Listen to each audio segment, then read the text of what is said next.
भारत सरकार के गृह मंत्री की भारत सरकार के पूरी इच्छा है कि एम्स बने। उन्होंने तो कहा कि हर हाल में एम्स बनाएंगे, ये बरगलाएंगे भी तो भी एम्स बनेगा, एम्स को बनने से नहीं रोकेगा। और इसको लेकर के सड़क से सदन तक लड़ाई हम लोग लड़ेंगे और जब तक पूरा नहीं होगा तब तक लड़ाई लड़ेंगे।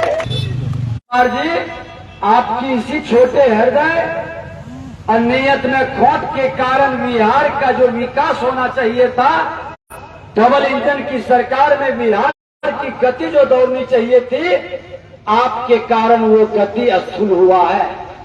और अब तो आपका विदाई का समय है और जिसके साथ आपने गलवहियां किया है वो तो विकास के प्रति समर्पित है ही नहीं, वो तो लूट भ्रष्टाचार, हत्या, अपहरण, बलात्कार का सरगनाओं की जमा। नमस्कार, आप देख रहे हैं लाइव बिहार। मैं हूं आपके साथ असलम अब्बास। दरभंगा एम्स को लेकर बिहार में सियासत कितना हुआ है ये आपको मैंने पहले भी बता दिया है, लेकिन जब से दरभंगा एम्स का जमीन का हस्तांतरण यानी कि जमीन दूसरे जगह अलॉट करने की बात आई है, खास करके मुख्यमंत्री नीतीश कुमार जब समाधान यात्रा के तहत दरभंगा में मौजूद थे तो उन्होंने पत्रकारों से बातचीत में कहा था कि दरभंगा एम्स का निर्माण दरभंगा में ही होगा, लेकिन DMSCH का जो ज़मीन है उस ज़मीन पर नहीं होगा।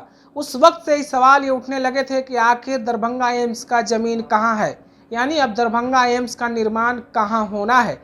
इसी को लेकर विपक्ष यानी कि भाजपा लगातार सरकार पे हमलावर है और सरकार से ये सवाल पूछ रही है कि केंद्र सरकार जिस बहुप्रतीक्षित योजना एम्स का दरभंगा और खास करके मिथिलांचल के लोगों को दी थी, उसका कब तक निर्माण कार्य शुरू होगा।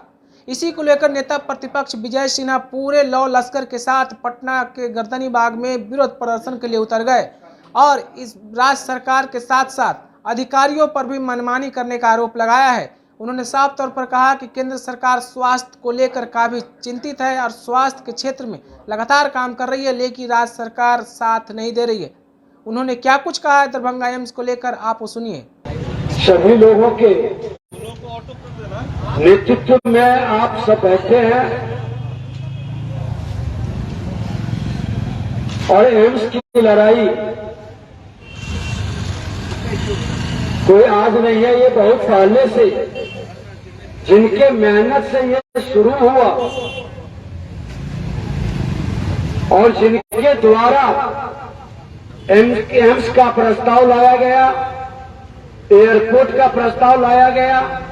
संजय सरावगी जी आपके शहर के लोकप्रिय विधायक सहित सभी विधायक और आपके लोकप्रिय सांसद हमेशा इस लड़ाई को हम जब अध्यक्ष थे उस समय भी बार बार लिख करके ये लोग देते रहे। सकारात्मक भाव से अपने जनप्रतिनिधियों को उस क्षेत्र के मिथिला के सांस्कृतिक गौरव विरासत जो बिहार की पहचान है उसको बढ़ाने के लिए हमेशा साथ करी रही है और आगे भी करी रहेगी।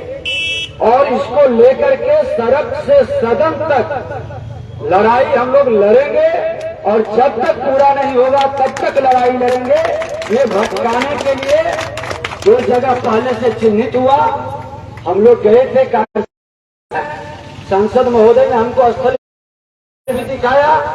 जब उसका समतलीकरण हो गया, उसकी प्रक्रिया पूरी हो गई, उस पर करोड़ों रुपया खर्च हो गया और उसके बाद जाकर के बदलना स्थान कहीं न कहीं सरकार की नीयत में खोट है। कुमार जी, आपकी इसी छोटे हृदय और नियत में खोट के कारण बिहार का जो विकास होना चाहिए था, डबल इंजन की सरकार में बिहार की गति जो दौड़नी चाहिए थी, आपके कारण वो गति अस्थूल हुआ है। और अब तो आपका विदाई का समय है और जिसके साथ आपने गलवहियां किया है वो तो विकास के प्रति समर्पित है ही नहीं, वो तो लूट भ्रष्टाचार, हत्या, अपहरण, बलात्कार का सरगनाओं की जमात। और ये जमात विकास कभी नहीं करेगी, ये जमात उन्माद पैदा करेगी, ये जमात हमेशा समाज में नफरत और घृणा का भाव पैदा करेगा और ये माहौल खड़ा करेगा कि इस तरह के वातावरण से समाज के अंदर एक उन्माद पैदा हो, विकास की ओर लोगों का ध्यान नहीं जाए और विकास के रुख से हटाकर ये अपराध भ्रष्टाचार को प्राथमिकता देगा। और अगर ये सरकार इसको बरगलाने का खेल खेलती है, भारत सरकार के गृह मंत्री की भारत सरकार के पूरी इच्छा है कि एम्स बने। आपके लोकप्रिय सांसद गोपाल ठाकुर जी के विषय पर जब चर्चा हुई तो उन्होंने तो कहा कि हर हाल में एम्स बनाएंगे, ये बरगलाएंगे भी तो भी एम्स बनेगा, एम्स को बनने से नहीं रोकेगा।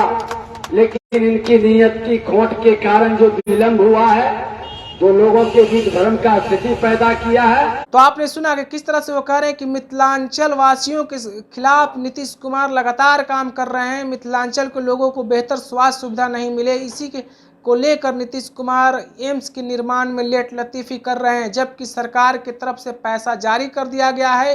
साथ ही जिस जमीन को पहले अलॉट किया गया था वहां समतीकरण भी हो गया है, लेकिन अचानक मुख्यमंत्री अपने ईगो को लेकर जमीन बदल दिए, यानी कि अब दूसरे जगह एम्स निर्माण करने की बात कर रहे हैं, जिसके कारण मिथिलावासी को जो बेहतर स्वास्थ्य सुविधा दरभंगा में मिलने वाली थी वो नहीं मिल पा रही है, जिसको लेकर मिथिला के साथ साथ पूरे बिहार की जनता उनको कभी भी माफ़ नहीं करेगी। इस खबर के बारे में आप क्या सोचते हैं हमें कमेंट करके ज़रूर बताएं। अगर आपने हमारे चैनल को सब्सक्राइब नहीं किया तो सब्सक्राइब कर लीजिए। अगर ये वीडियो फेसबुक के माध्यम से देख रहे हैं तो पेज को लाइक और फॉलो करना ना भूलें। धन्यवाद। लाइव बिहार यूट्यूब पर सब्सक्राइब और फेसबुक पर लाइक जरूर करें।